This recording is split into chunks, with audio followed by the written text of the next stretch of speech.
안녕하세요. 뽀뽀박사 김철주입니다. 오늘도 매매계약 해지에 관련된 사례를 계약금 일부만 지급해 갖고 해지할 수 있는지, 아니면 여러가지 이제 사정을 들어 가지고 제가 사례화해 가지고 한번 풀어보겠습니다. 첨부 매매계약서에 대해서 아래와 같이 사건이 발생했을 때 물는 건데, 매매계약 체결당이 현금이 부족해 가지고 갑의 동의를 받아서 계약당이 1천만 원을 지급받고 나머지 1억 원은 다음날 갑의 계좌로 송금하기로 하였고요. 다음날 갑은 김준경에게 매매계약을 해지하기도 통보하고 자신의 은행 계좌를 폐쇄하고, 이제 단순 이행 거절로 보는 건지 판례가 어떤지 알아보는 거예요. 을을 피공탁절해서 법원은 2천만 원만 하면 되는지, 아니면 나머지 1억에 대해서도 다 해갖고 1억 1천만 원의 배액인 2억 2천만 원을 해야 되는지, 그런 문제예요. 자, 계약이 적법하게 해지되었나? 그렇지 않다면 갑이 계약을 해지하기 위해서 어떻게 하나? 갑의 해지는 적법하지 않아요. 계약금 1억 1천만 원 중에 1천만 원만 지급된 상태에서 계약금 해지권이 발생하지 않아요. 해지 요령 없고, 만약 갑이 계약을 적법하게 해지하려면 을의 이행착수 이전에 약정 계약금의 배액 2억 2천만 원을 상환하면서 해지에서 표시를 명확해야 돼요. 민법 565조 1항 해약금의 법리, 이제 계약금으로 금전을 교부했대 상대방 이행이 착수하기 전까지 교부자 포기하고 수령자 배액 상환해서 해지할 수 있다는 유명한 법리가 있죠. 계약금 일부만 지급된 게 해제금 불성립이에요.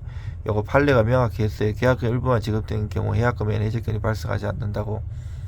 그래서 전체 1억 더 추가하면 1억 1천만 원의 배액인 2억 2천만 원을 상환해야 된다는 거죠. 하고 이제 적법한 해지를 위한 요건, 만약 갑이 계약을 해지하려면 을이 이행에 착수하기 전에 중도금 지급 전에 약정 계약금 전에 1억 1천만 원의 배액인 2억 2천만 원을 상환하면서 해지 의사를 명확히 해야 되고요.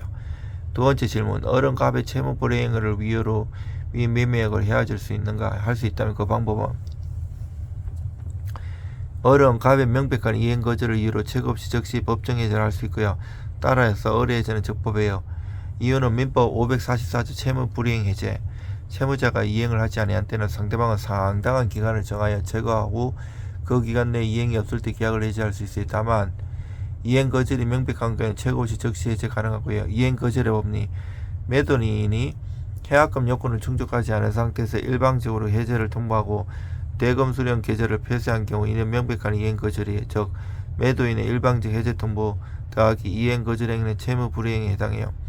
갑은 계약금 일부만 수령하고 배액 상환 없이 일방적으로 계약 해제 통보 후 계좌를 폐쇄해갖고 잔금 수령을 거절했는데, 이는 매매계약상 소유권 이전 등 이행 거절에 해당해서 따라서 을은 재고 없이 즉시 해제 가능해요.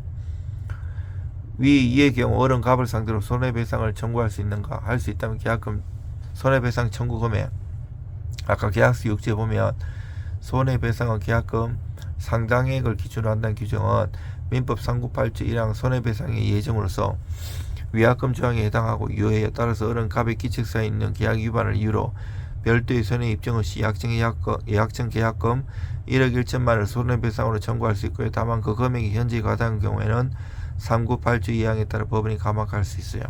이유는 법리가 위약금과 손해배상의 예정의 관계 398조 1항 잘 보면 되고 2항에 감액할 수 있다는 것. 판례가 계약 당사자가 위약금이라는 정하였다고 특별한 사정이 없나 이는 손해배상에게 예정으로 본다고 판시하고 있어요. 사안의 계약지용 해석은 아까 계약서 6조에 보면 채무 불이행 시 손해배상은 계약금 상당액을 기준으로 한다고 규정하고 있고요. 이는 별도의 제재적 문구가 없이 채무 불이행에 따른 손해보전의 기능을 목적으로 해요. 따라서 본조항의 벌칙적 위약벌이 아니라 민법 398조 1항의 손해배상의 예정으로서의 위약금 조항에 해당해요. 판례의 태도는 매도인이 계약금 일부만 받고 일방적으로 해제 통보 계좌를 폐쇄한 경우 이행 거절에 해당하고요. 계약서상 손해배상은 계약금 상당액을 기준으로 한다는 조항은 손해배상의 예정으로서 유효해요. 적용, 손해배상의 산정 및 감액 여부는 약정 계약금 1억 1천만 원, 손해배상의 예정 기준 계약금 상당액 1억 1천만 원 전액이고, 을은 별도의 손해 입증 없이 약정의 청구 가능하고요. 해제와 손해배상의 병존이 더블로 할 수 있어요. 해제의 효력은 계약의 소급적 소멸을 의미하지만 이는 손해배상 청구의 발생을 배제하지 않기 때문에 그래요. 따라서 을은 계약 해제로 원상회복을 청구하고 동시에 갑의 기칙서에 의한 손해배상 위약금도 병존 청구 가능하고요.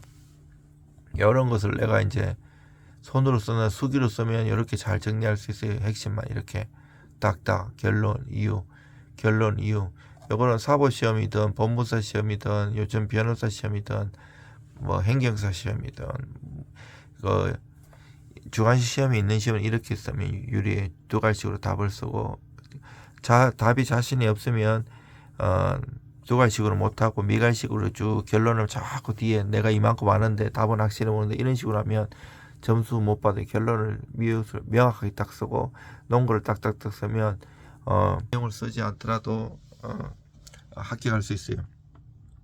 저는 특수부대에 있을 때 손을 좀 다쳐가지고 운동을 좋아해가지고 그 사법시험 2차 시험장에 굉장히 많이 들어갔지만 이 답안 양을 많이 못 썼어요.